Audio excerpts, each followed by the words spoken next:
नमस्कार जय जगन्नाथ सांग माने आपण मानक मिता किचन को स्वागत।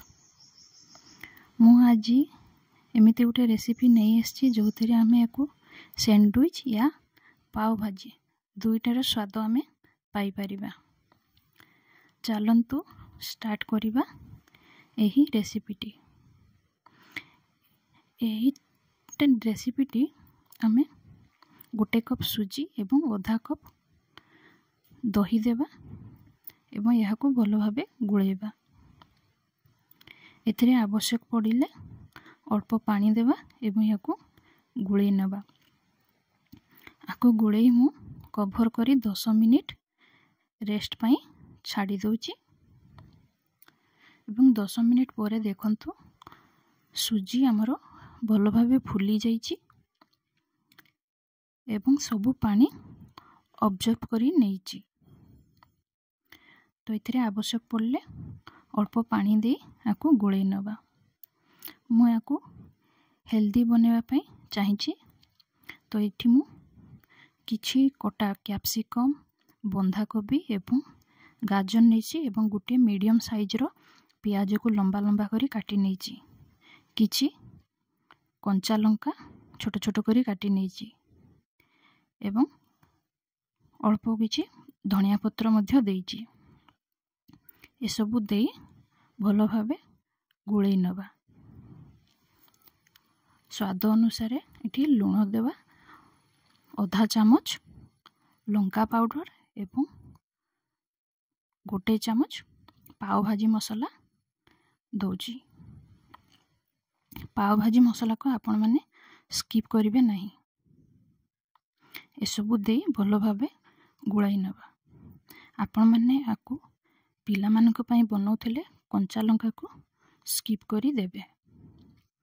देखंतु बेटरटी भल भाव गुळे नवा। इठी आवश्यक पड़ले आपण माने अल्प अल्प करी पानी देबे।